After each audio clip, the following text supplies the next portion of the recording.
I'm sorry, but am I the only one that feels like I'm reading fairy tale right now? Seriously, this chapter felt like I was reading fairy tale. On the other hand, this was slightly better than last week's chapter because more stuff actually happened, but I got mixed feelings. This is gonna be a problem.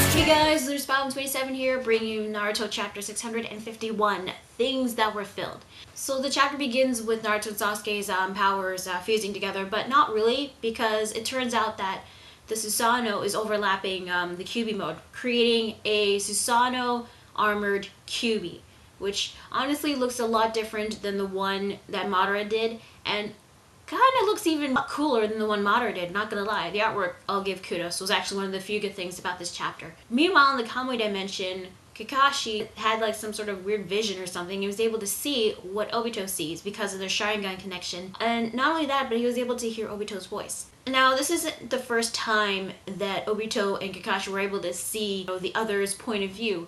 Of course, we've seen that with Obito seeing Kakashi's point of view when Rin was killed.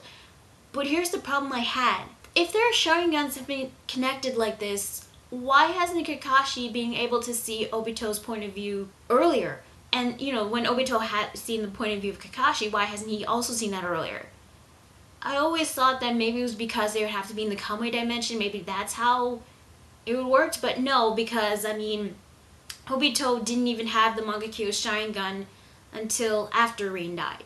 So that didn't make a lot of sense. I thought they'd have to be close to each other, but no, because if, back when Kakashi confronted Obito when he was Tobi for the very first time, he would have at least had some sort of glimpse or vision or anything. And the time when Obito was in Konoha, trying to destroy it by manipulating Kurama, wouldn't Kakashi also have a vision of that? So, that doesn't really make a lot of sense to me. How does this seeing each other's point of view with the Sharingan work? Now, Obito with his Amnyo Jutsu created this double helix sword, which looks a lot like DNA, and this massive black shield. And I'm not gonna describe you what Obito is saying. It's basically the same thing. Everything you do is completely futile. Soon we'll be trapped in the infinite Tsukiyomi. It's only a matter of time. Yada yada yada. I don't give a crap. You'd think Kakashi would finally get out of the Kamui dimension? No. Once again, he has a flashback. Back when Obito was in also the Kamui dimension, had the big hole in the heart, saying that I've had this big hole in my heart, it's this massive void that keeps getting bigger and bigger, and there's nothing that could possibly fill it. The double helix sword is actually called Anunoboku, which used to be owned by the Rikudo Sennin.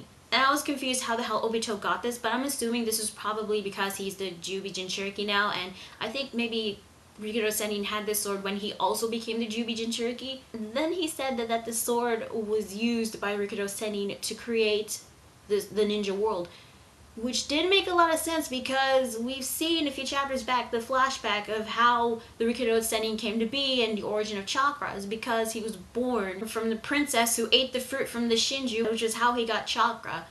Which then kind of confuses me, how the hell did everybody else get chakra? Was it because of incest? Maybe it's because Rikudo Sennin used that sword to give everybody chakra. Then that would be kind of weird because they're going to be stabbed by a double helix sword. That would explain why it looks like a double helix DNA. What, did the Rikudo Sennin just go on to everybody and say, you want chakra? Here you go, stab. You also get chakra? Here you go, stab. Oh, don't worry, the pain will go away in a couple of hours. The perfect opportunity to have a flashback would have been right then and there, learning more about how everybody else got chakra. No, Kishimoto didn't give us the opportunity of that. So with the remaining Konoha 11 or 12 now, I guess since Sasuke's back, they've noticed that Naruto is calling towards them. But with Naruto, he told Sasuke that they gotta crack that shield, and when they see an opening, they gotta go right at it. You got Shikamaru, Ino, Choji, Hinata, Kiba, Shino, Tenten, Lee, and Sai, Sakura, she's just with Tsunade standing back healing. Yeah, remember the time when she said, I'm finally caught up with Sasuke and Naruto? I'm like, if you are, why don't you go help him fight? You have the mitotic regeneration jutsu. I mean, wasn't the fourth rule is that of, you know, medical ninjutsu, as long as you have the Hyakugo, whatever you want to call it, you all the other previous rules can be nullified and you could go in and fight. No.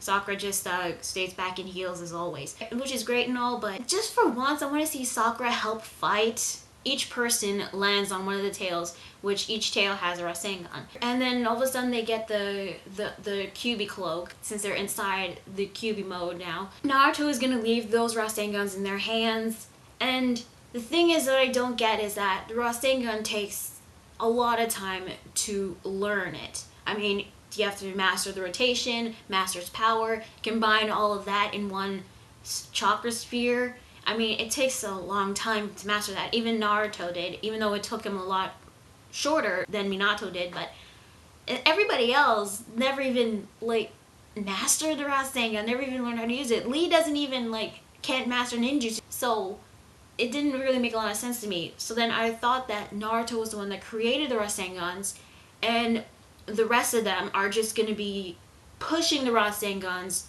towards Obito's shield. Like how Killer Bee created the Bijudamas to destroy the shields surrounding Turtle Island, and Naruto was just pushing them to destroy them. That's what I was thinking. Cause that would actually make a lot more sense to me, I think. Because Naruto created the Rasengans, and they're going to be pushing the Rasengans. Kakashi still does not get out of the goddamn Kamui dimension and help. Instead, you know, after that flashback, starts to inner monologue, saying that it's true that people will laugh at and ridicule an idiot, but when that idiot gives his all in the face of overwhelming odds, people can't help but lend that idiot a hand. The thing everyone realizes sooner or later is that whatever void they carry in their hearts can be filled by the people around them. And those whose hearts are filled by their friends can overcome any obstacle. Friendship! I really didn't think that a Naruto chapter would pull a fairy tale, but it did. You know, I would actually let this moment slide because it's Naruto, and other shonens do have like the constant themes of friendship every now and then. The problem is, of all the times I've read the fairy tale chapters, the Nakama power-ups, the Nakama friendship speeches, they always leave a bad taste in my mouth now, especially in other chapters.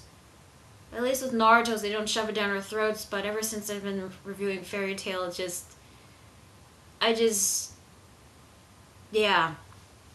You see Sakura in like one panel and a tiny panel of her, and she's like healing up and saying, "Go everyone. I know she's gotta heal, but just for once, can we let Sakura do something cool? Oh yeah, she punches harder now. What's the big deal? Tsunade does that too." They push the Rasengans towards the shield, manage to cause a crack, which Naruto Sasuke uses the opportunity to push that sword right through the shield up towards Obito, and their swords are about to clash.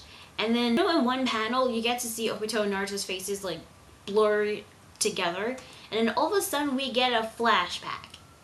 But not just any flashback, no. We get a flashback of what could have been. What would have happened if Obito did come back to Konoha?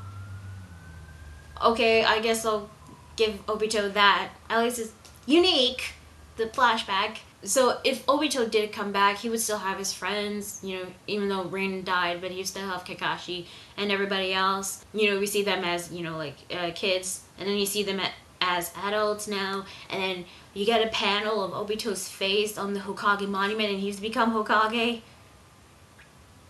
Granted, I know that he has a lot in common with Naruto. It's just the idea of Obito now as Hokage. I just can't imagine it. I'm sorry. I just can't. I really can't. What, did he have like a vision like when their swords are clashing? Also, Rikuno Sennin Sword of Awesomeness, my ass. Yeah, this sword that supposedly created the shinobi world got destroyed by one of the Kurama's Susanoo swords. So the chapter ends with Obito getting sliced by the Susanoo armored Kurama, which would have been great if you ended it right there until you had this tagline. You can endure and persevere with the bonds of friendship. Yeah. That's what it says. So yeah, that was Naruto chapter 651. What did I think? I will admit the chapter was better than last week's because more stuff actually happened. And the artwork was good as always. But there's also some negatives with this chapter. First of all, the connection between Obito and Kakashi's Sharingan. That connection, I still don't get how it works. Because you'd think that they would see more of each other's point of views, like, throughout many times in the series. But no, it didn't make a lot of sense how now of all times Kakashi can see Obito's point of view, and how Obito was able to see Kakashi's point of view back when Rin died. That still didn't make sense. Now, I thought it was cool that the others now get to, like, help Naruto. They get to do something finally. And the last time they ever did anything was during the mini Kyuubi clones. I was really hoping that they would help each other by using their own abilities. It's basically them using Naruto's abilities to help, which is fine and all, but I want to see, like, more of their abilities. I want to see, like, more of how they improved. There were, like, many opportunities we could have seen them use more of their ninjutsu, which they did in, like, one chapter during the Kyuubi clone fights. But the thing is, with Lee and Tenten, they were pushed aside and we get to see them fight at all. The only time Lee actually did fight was that one kick against Madara. So, like, there was, like, so many opportunities that we could actually see them fight, but no, instead they used Naruto's abilities to help, which is great and all, but I wish that we'd seen more of their abilities. Seen more of how they improved, more of what they can do. But no. Now, don't get me wrong, Obito being defeated was great and all, but what was all the build-up and hype over that sword? The sword that belonged to the Rikudo Sennin, the sword that created the shinobi world, which we've seen how chakra came to be, which we don't get how others obtained the chakra. Otherwise, they did get stabbed by the sword. I don't know. Kakashi, once again, does not go out and help. He still stays in the KAMUI dimension, has the flashback, and then he's inner monologuing of, like, friends can fill the voids inside your hearts, and that because of this, the power of bonds and friendship, Nakama, can help you overcome any obstacle. Which, you know, would have been fun in a Naruto chapter, but ever since I've read Fairy Tail, many times they say Nakama friendship power-ups, it just annoyed me, and it felt like they were winning, not by their own abilities, but with the power of friendship. Fine. I didn't really have a problem with Obito's flashback of what could have been. That I actually let it slide. So does this mean that Obito is now dead? Because they still gotta deal with Madara. And the thing is, unlike Madara, Obito was actually getting shit done. He was actually trying to get the plan to work. Which, that was actually one of the good things about Obito. Madara is just still fighting Hashirama.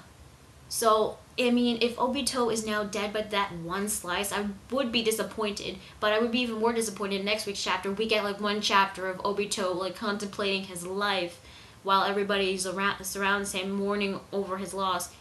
Which I would call bullshit, because I don't want Obito to be redeemed. I don't want to feel sorry for Obito if he dies. I am satisfied he got sliced, but is that enough to beat him? I don't know. I'm hoping that Madara would probably come right in and finally pull up the trump card, and he'll be the final villain and probably continue with the Moon's Eye plan, but I haven't seen him do anything to actually try to get the Moon Eye plan to work.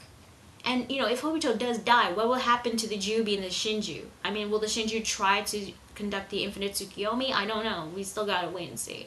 He didn't really get the Talk no Jutsu. No, he got a flashback Talk no Jutsu. Actually, no, a flashback no Jutsu. That might turn him good again. Which, overall, this chapter was okay in some parts, but it wasn't good in some other parts. This chapter, I got really mixed feelings about it. I know some of you guys might like it, some of you guys might hate it. Me, I'm kind of in between. I don't know if the negatives or the positives would outweigh each other, but I'm kind of in between with this. I don't hate the chapter, but I don't love it. So yeah, that's Naruto chapter 651, Moose Problem 27, and I will see you guys later. Bye.